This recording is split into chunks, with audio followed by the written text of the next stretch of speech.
안녕하세요. 유니버스 이윤입니다. 오늘은 한올의 핵심 에셋인 IMBT140의 얘기가 아니라 바토클리맙 얘기를 해보려고 합니다. 콜레스테롤 증가라는 부작용으로 인해서 바토클리맙은 이제 시장에서 완전히 잊혀졌다고 해도 과언이 아닌데요. 하지만 하나의 질환에 대해서는 바토클리맙이 경쟁력이 있을 수 있겠다는 생각에 자료를 작성해 봤습니다. 저희가 주목할 질환은 갑상선 암병증입니다. 갑상선 암병증은 그레이브스병 환자의 25에서 50% 정도가 동반해서 앓고 있어요. 자가면역 질환으로 안구 돌출을 유발해서 환자의 삶의 질을 심각하게 저하시킵니다. 방송인 서유리 씨가 이 병으로 고생을 하기도 했죠. 현재 시장에서는 기존 치료제인 테페자가 블록버스터로 자리 잡고 있지만 안전성 문제가 지속적으로 제기되면서 더욱 안전하면서도 효과적인 치료 대안에 대한 요구가 높아지고 있습니다. 바토클리맙이 어떻게 이 대안이 될 수 있는지 객관적인 임상 데이터를 중심으로 분석해 보겠습니다. 테페자는 IGF-1R을 타겟합니다. 즉 인슐린 유사 성장인자 수용체를 표적으로 삼아요. 갑상선 암병증 환자의 눈 주변 조직 표면에는 이 IGF-1R이 과발현되어 있습니다. 그래서 활성화를 차단해서 안화 조직의 염증과 붓기를 억제해서 안구 돌출을 개선하는 방식으로 작용합니다. 여기서 기전적 한계가 발생하는데요. IGF-1R은 단순히 눈 주변에만 있는 것이 아니라 우리 몸의 성장과 대사 과정에 관여하고 특히 청력 전달에 중요한 역할을 하는 달팽이관 주변 조직에도 분포합니다. 테페자의 작용으로 이 중요한 IGF-1R의 기능을 몸 전체적으로 억제할 수밖에 없습니다. 그 결과 시판 후 조사와 학회 보고서들에서 청력 관련 부작용이 지속적으로 보고되고 있습니다. 2023년에 발표된 내분비 학회 논문에 따르면 치료 환자 중 약 10%가 영구적인 청력 손실을 겪었는데요. 2021년 논문에서는 4회 주입하는 동안 85%의 환자가 청력 소실, 당뇨 악화, 결장염을 겪었고 이 중 46%가 청력 소실입니다. 이처럼 IGF-1R을 표적으로 하는 방식은 질환 치료에는 효과적일 수 있으나 전신적인 부작용 위험을 수반한다는 명확한 한계를 가집니다. 바토클리맙은 이 문제를 작동 기전의 전환을 통해 해결합니다. 여러분들도 아시다시피 바토클리맙은 IMBT140와 마찬가지로 FcRn 억제제고요.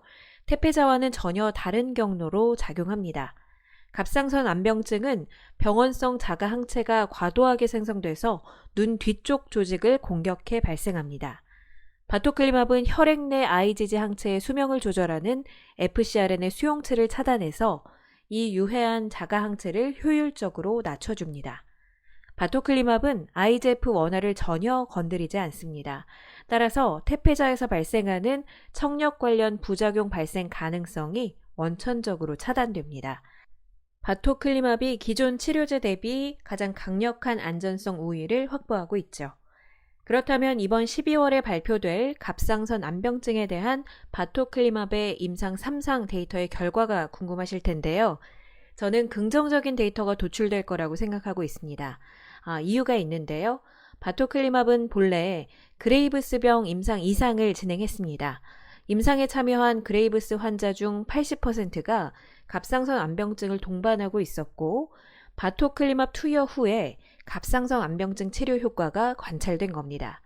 이 결과는 오픈 라벨 방식으로 진행이 됐지만 안구 돌출 감소 수치는 주관적인 요소가 아닌 정밀한 안과 측정 장비를 이용한 객관적인 데이터라는 점에서 신뢰도가 매우 높습니다.